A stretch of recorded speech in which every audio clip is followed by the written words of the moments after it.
Hi, I'm Daniel Murphy, and today I would like to discuss with you pruning trees. There's a large tulip branch here. I came over here yesterday, talked to the customer about the job. She knows how I like to prune trees. She knows how I like to treat trees. She already knew I wouldn't want to take such a large limb off a tree. Told me on the phone that when I said, well, who told you should take this whole branch off? She said, well, my brother, and he's a landscaper. As soon as I got here yesterday, she said, all right, I lied. My brother didn't tell me, but listen, I want the branch off. It's either you or somebody else that's going to do it. So in that situation, it may be not the way I want to prune the tree, but I have to respect the fact that this tree is going to get pruned. It's her tree. She's going to do what she wants. She's made that clear. Now it's my job then to educate her, inform her, and actually convince her to do somewhat of a compromise. Do something that's not quite so bad for the tree, even if it's not taking the whole branch off. And as it turned out, there was a perfect compromise in this situation.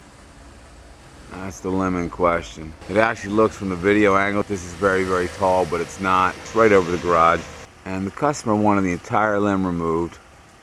You can see it's got this little lateral limb coming off right there.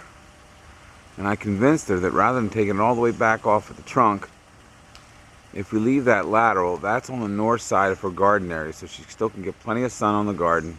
By removing that end of the branch right there, that'll give her all the light she needs on her garden. We'll leave something on that branch, hopefully enough to keep the branch alive, and certainly avoid making a large wound on the trunk of this tree. So I said, let's not leave such a big wound on the trunk. That's what we want to avoid here.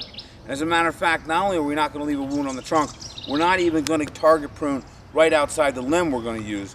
We're going to go out about another 4, 5, or 6 feet, find a little imperfection in the bark there, a sign that there's latent or adventitious buds there, and cut the limb there, leaving maybe 12, 15 feet of limb coming out to the first lateral, and then another 4 or 5 feet after that, which will hopefully sprout with some adventitious buds, which can later on be pruned and a new end of the limb being developed. But certainly that's going to be much better for the tree than leaving a large wound, 10, 12, 14 inches, whatever it is, on the trunk of the tree, which will never be able to compartmentalize. The decay will spread through the trunk of the tree, eventually destabilizing the entire tree and making it either a serious threat to this whole property or certainly a liability that will have to be handled by a very expensive removal. So hopefully we've bought the tree another 20, 30, 40, 50 years of life by educating the customer, telling her what not to do, and allowing her to get her needs met by finding a compromise. I showed up today and she said, you know, I thought about everything you told me and I realized you were right. In the long run, you're saving me money by not having to remove the whole tree. So she gets it, she understands, and she's happy with the decision that we've come up with. So today, again, we're going to bring the bucket truck in, take this branch off. Not something I normally would want to do, but I'm happy to do it now because the other alternative was to walk away from the job, let somebody else come in here and cut the whole limb off, and who knows what kind of cut they'd make on the trunk there. And in any case, even if it was a perfect target pruning cut, it still wouldn't be good enough to stop the decay from eventually destabilizing the tree. Hopefully we bought this tree a lot more years of life and kept the customer happy. She respects that kind of advice, understands that I'm here to do what's best for the trees and for the customers, find the combination, bring them together. So let's take a look at how the work gets done.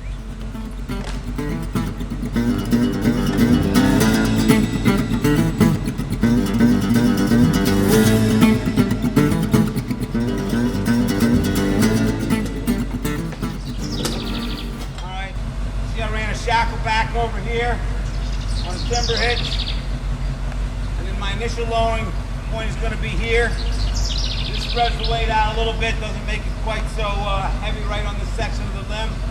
And this gives us a much better angle for our landing zone here as we get these big limbs out where we need to put them.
Alright, so there's the final cut.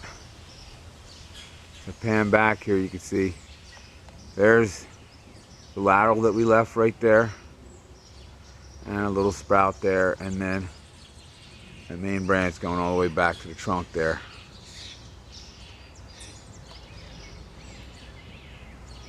So this gave the lady what she needed, which was light in this garden area right here. That what's left of that branch is on the north side of the garden area. At the same time, preserve that branch, and we'll see if that tree puts out some new sprouts. Looks like it will. If not, it could always be pruned later. And so we saved the tree from getting a very large limb removed. I mean, that would just have been an enormous cut on the side of the trunk of this old tulip tree. It's already got enough problems without leaving that big wound there.